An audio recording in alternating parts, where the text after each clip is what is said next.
Hello everyone, good morning. তো দেখো এইমাত্র ঘুম থেকে উঠলাম আর এখন আমি একটা চা খাই, তো সেটা বানাবো। তোমাদের সাথে তো শেয়ার করেছিলাম যে সেই চাটা খাই। আর আমি কালকে না ওটা গুঁড়ো করে রেখে দিয়েছিলাম। তো দেখো এটা গুঁড়ো করে রেখে দিয়েছিলাম।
তো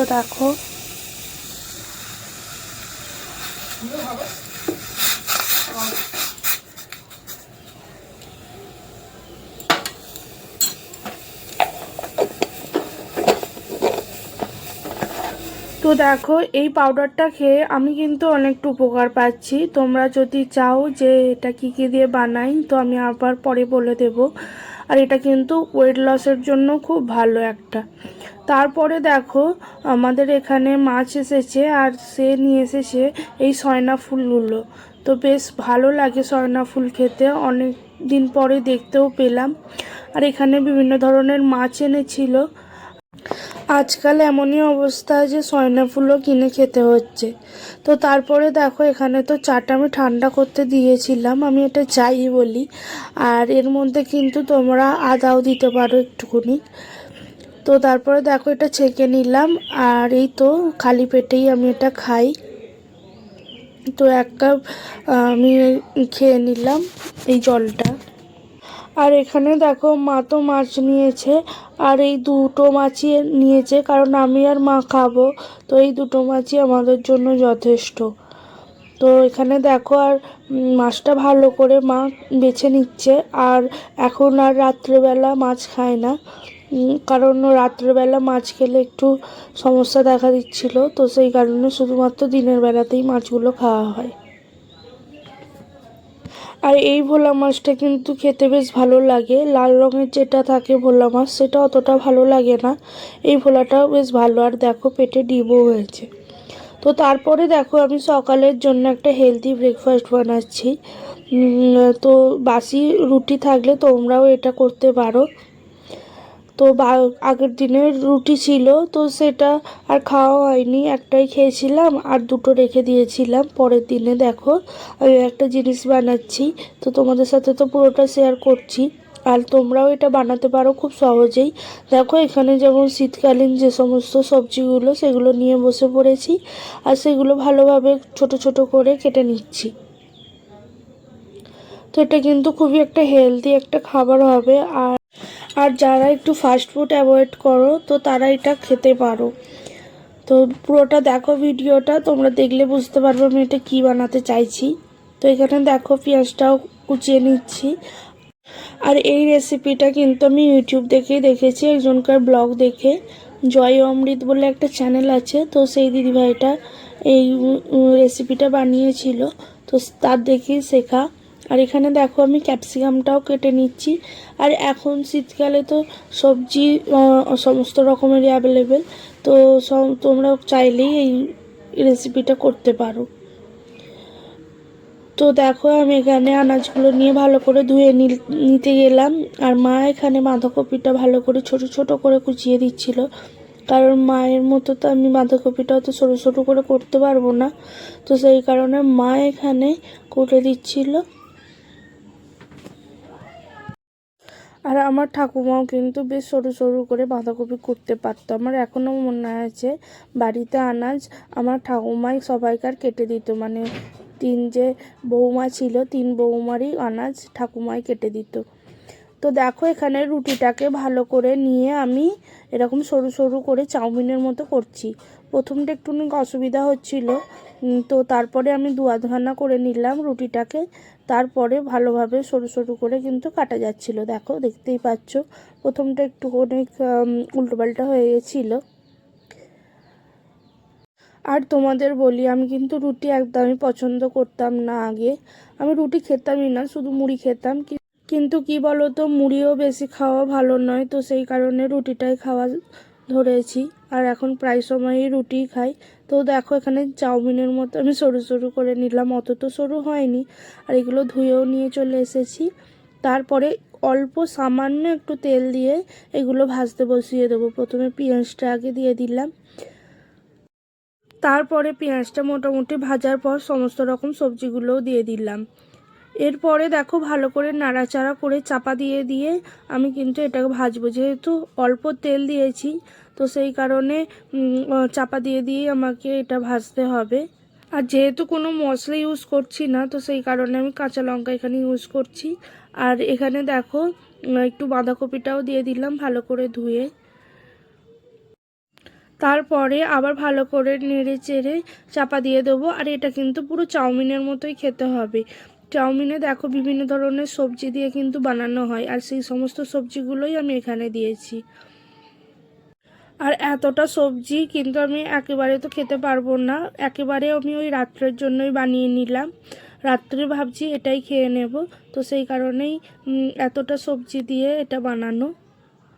আর কিছুক্ষণ পর দেখো চলেও এসেছি, ভালোভাবে দেখো প্রায় সিদ্ধও হয়ে গেছে। আর সিদ্ধ হওয়ার সাথে সাথে যখন ভাজা ভাজা হয়ে যাবে, গায়ে গায়ে লেগে থাকবে কড়ার, তখন দেখো এই রুটিগুলো। আর এরপরে কিন্তু বেশিক্ষণ ধরে ফ্রাই করলে চলবে না, অল্প একটু ফ্রাই করেই আমি রেখে দেবো।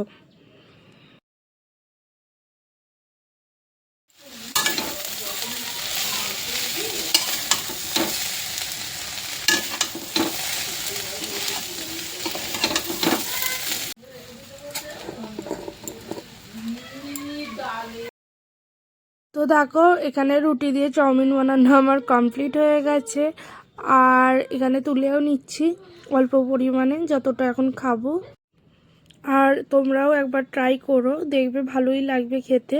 আর একটু ডেকোরেট করার জন্য দেখো ডিমগুলোকে এরকম পিস পিস করে কেটে গোল গোল রিং করে একটু ভালো করে ডেকোরেট করে নিলাম। আর উপর দিয়ে ছড়িয়ে দিচ্ছে একটু টমেটো সস, একটু টেস্ট আসার জন্য। টেস্ট তো ভালোই আসবে, কিন্তু একটু চাউমিন ফিলিংস আসবার জন্য ওই একটু টমেটো কেচাপটা দিয়ে দিলাম। তোমরা কিন্তু এটা স্কিপ করতে পারো, কারণ এটা তো আনহেলদি একটা ওই টমেটো সসটা। তো দেখো খেলাম, তো আমার খুব ভালো লাগলো খেতে। আর এখানে দেখো আমার মেয়েকে খাবে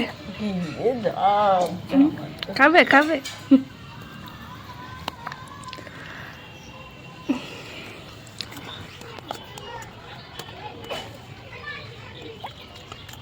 তো তারপরে দেখো মা এখানে আনাজপত্র নিয়ে বসে পড়েছে দুপুরের রান্নার জন্য। দেখো এখানে সয়না ফুল, আর সয়না ফুলের সাথে হচ্ছে পেঁয়াজকলি ভাজবে। আর এখানে ডাঁটা আলু দিয়ে একটা তরকারি আর মাছটা। তো মা ওখানে মেয়েকে তো স্নান করাচ্ছে, আমাকে বললো মাছটা ভেজে নিতে। তো দেখো এখানে মাছটা আমি ভেজে নিচ্ছি। ওইদিকে আমার মেয়ে দেখো ওর দাদা সাইকেলে করে একটু চড়ছিল, কিন্তু বিশাল মজা পাচ্ছিল, নামতেই চাইছিল না। আর দেখো সময় কোথা দিয়ে পার হয়ে যায়, দেখতে দেখতে মেয়েটাও আমার বড় হয়ে যাচ্ছে। কইটুকু এই তো সেদিনকে হলো, আর দেখো এখন সাইকেলে করে যাচ্ছে। তো দেখো কেমন চুপচাপ রয়েই আছে।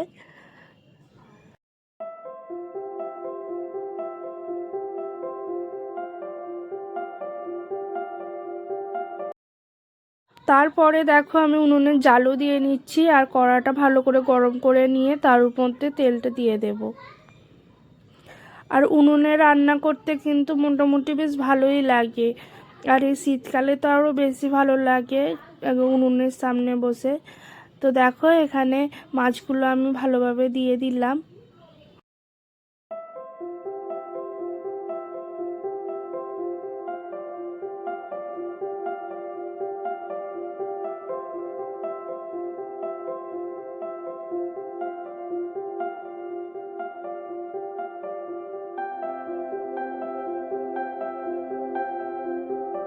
তো দেখো ওখানে মাছটা তো ভাজা হয়ে গেছে, আর এখানে আমি তরকারিটা বানানোর জন্য ফোড়নে দেখো শুকনো লঙ্কা আর ওই যে সকালের যে চাটা খেয়েছিলাম তো তারই গুঁড়োটা যেটা রয়েছে সেটা তো একটা মশলারই কাজ করে, সেই মশলাটাই দিলাম। আর ওই মশলাটা কিন্তু হজমেরও কাজ করে। তারপরে দেখো রান্না বান্না কমপ্লিট হয়ে অনেকক্ষণ পর তোমাদের সাথে শেয়ার করছি কি কি রান্না হলো আজকে। এই তরকারিটা তো আমি বানিয়েছি, তখন তোমাদের দেখালাম। আর মা বানিয়েছে দেখো এই সজনা ফুলের যে ফুল ভাজা পেঁয়াজকলি দিয়ে, আর মাছটা দেখো ঘেঁটে গেছে পুরো। আর মা এখানে কি একটা সিদ্ধ বানিয়েছে, আর মা ওইদিকে দেখো কাঁচা টমেটো মেখে দিচ্ছে আমাকে। আর এই তো ভাত নিয়ে বসেও পড়েছি। ডাঁটার তরকারি, সজনা ফুল ভাজা, মাছ ভাজা, আর এই মুসুর ডাল তো প্রতিদিনই খাই। আর দেখো কাকিমা এই উচ্ছে পাতার বড়াটা দিয়ে গেল। এটা কিন্তু উচ্ছে পাতা দিয়ে বড়া বানানো। সন্ধ্যাবেলায় দেখো কাকাকে দিয়ে একটু দুধ নিয়েছিলাম, ভাবছি একটু টক দই বানাবো, কারণ প্রতিদিন টক দই কেনা তো সম্ভব নয়, তাই না অতটা করে টক দই প্রতিদিন কেনা। তো ভাবছি সেই কারণে দইটা বানিয়েই রেখে দেবো ফ্রিজে। তো কাকা দেখো আমার ভিডিওটা একটুখানি ধরে দিচ্ছিল। বলো কাকা। কিচ্ছু হয়নি, সসপ্যানটা গরম ছিল, দেরি হয়ে গেছে ঘুরতে। এই দেখো পুরো দুধটা দেখা যাচ্ছে। তো দেখো আমার ভিডিও করাতে কিন্তু আমি সব সময় ফুল সাপোর্ট পাই সবাইকার কাছ থেকেই।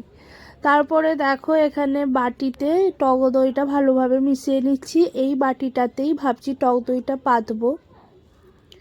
তো ভালোভাবে ফেটিয়ে টক দইটা দেখো এই বাটিটাতে পুরোটা মিশিয়ে দিচ্ছি। আর টক দই পাতা তো সবাই জানো মোটামুটি, তবু আমি বলে দিচ্ছি আমি কিভাবে করছি।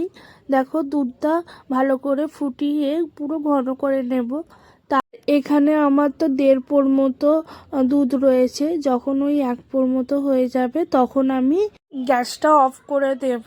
আর দেখো দুধটা দিয়ে কতটা সর বেরিয়েছে, আর এই সরটা ভাবছি আজকে একটু মুখে মাখবো।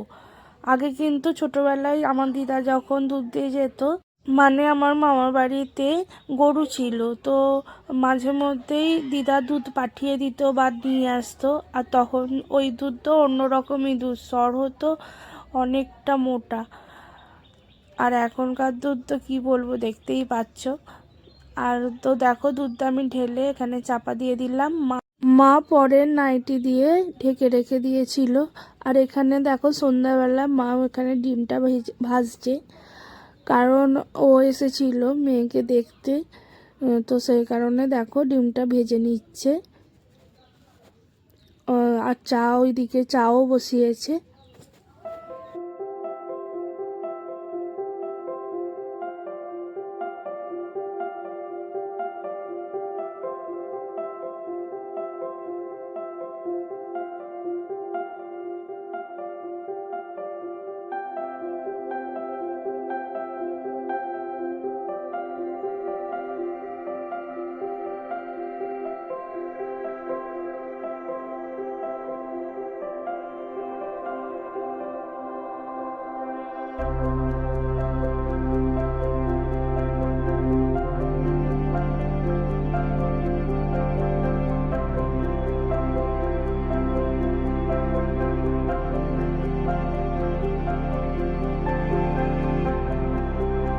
তো ভিডিওটা আমি এখানেই শেষ করছি। অবশ্যই কমেন্টে জানাবে কেমন লাগলো। আর এতক্ষণ ভিডিওটা দেখার জন্য অসংখ্য